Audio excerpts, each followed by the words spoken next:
আজকের বাজারের ব্যাগ থেকে কি নতুন সবজি এলো সেটাই দেখবো আজকে। হ্যালো বন্ধুরা, welcome back to my new mini blog. তো দেখো, আমার পিসি শাশুড়ি পাশের বাড়িতে থাকে, সে আমার জন্য টাটকা সবজি নিয়ে এলো তাদের সবজি বাগান থেকে। অনেকদিন ধরে বলছিল, কিন্তু আমি যাওয়ার সময় পাইনি। আর আগে তারা আসতো বেশি একটা, কিন্তু এখন বেশি একটা আসা হয় না, তাদের কাজের চাপ বেড়ে গেছে, তারা বাড়ি করছে এবং বিভিন্ন ধরনের কাজ। তো আজকে সকালবেলা দিয়ে গেল, মানে দিয়ে গেল তো দিয়ে গেল, আমার সঙ্গে দেখাও করেনি, রান্নাঘরে ফেলেই দৌড়। আর আমি দেখলাম এত সবজি দেখে তো আমি খুব খুশি হয়ে গেলাম।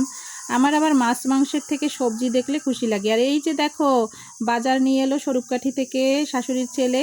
তো নতুন একটা সবজি, এসব আনে না সচরাচর, শেখ আজকে কি মনে করে আনছে আমি জানি না। এই যে থানকুনি পাতা, তোমরা তো সবাই চেনো, ওইগুলো আনছে। আসলে আমরা গ্রামে থাকি, এগুলো কিন্তু আমরা গ্রামেও পাই, তবে যাওয়ার সময় হয় না, এই জন্যই অলসতায় আর কি কিনে খেতে হয়।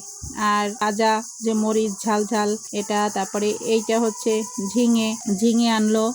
আর আর কি আনলো, সিম। এই সিমটা না আমি কিন্তু ছোলা সহ ভেজে খেতে, যেমন আটি ভর্তি একদম, এইটা খেতে অনেক পছন্দ করি। আর সিমের বিচি অনেক দিন ধরে ফ্রিজে রেখে দিলে কিন্তু ভালো থাকে, তাই সিমের বিচি কিছু ছিল, তারপরও আনতে বলছি। আর এটা হচ্ছে আমাদের এখানে বলে রেখা, আর অনেকে বলে চিচিঙ্গা, যে যেটাই বলি। আর এটা হচ্ছে বেগুন, আমরা ইফতারি বাজার থেকে কিনে এনে একদিন খেয়েছিলাম। তো আমার গ্যাস নেই, তো আমার এত মানে পেটটা ভরা ভরা লাগছিল, মানে ওটাতে ওই পুরানো তেল দিয়ে হয়তো এটা করেছে, এই জন্য পেটটা, আর সবারই পেটটা খুব খারাপ হয়েছিল।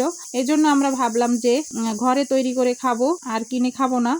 এই জন্য আজকে ইফতার করার জন্য এই যে ছোলা বুট, তারপরে আর কি আনলো, বেগুন, চপ খাওয়ার জন্য, আর পেঁয়াজি খাওয়ার জন্য পেঁয়াজ, এবং ওই যে ডালগুলো থাকে যে পেঁয়াজি তৈরি, সেই ডালগুলো। আমি না একটা কথা কি জানো, আমি এত রান্না বান্না করছি, সব ঠিক আছে, তবে আমি না এখনো সব কয়টা ডালের নাম আমি ঠিক করে বলতে পারবো না। শুধু আমি 2টা ডালের নামই বলতে পারি। মজার বিষয় তাই না? তোমরাও হয়তো এখন শুনছো আর হাসছো। ওই যে মুগ ডাল এবং মুসুরি ডাল, সেটাও আমি কয়েকদিন হয়েছে চিনেছি, আগে অতটা চিনতাম না। অবশ্যই এ সমস্তর সঙ্গে তো আমার দেখা হতো না, শুধু খাওয়া ছাড়া।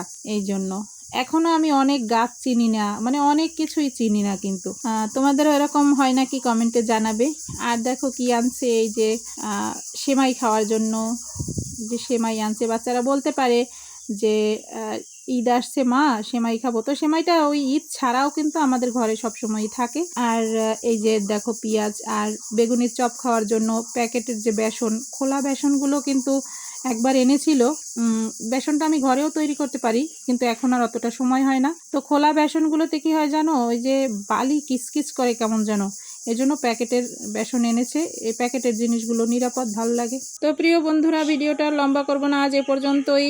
এই বাজার নিয়ে বসলাম, এখন যে আরো কত কাজ করা লাগবে জানি না, আর ভয়েসটাও এই কাজের ফাঁকে দিয়ে দিলাম। তো প্রিয় বন্ধুরা, যদি আমার ভিডিওগুলো ভালো লাগে, আমাকে ফলো দিয়ে লাইক কমেন্ট শেয়ার করে পাশে থাকতে পারো প্রিয় বন্ধুরা।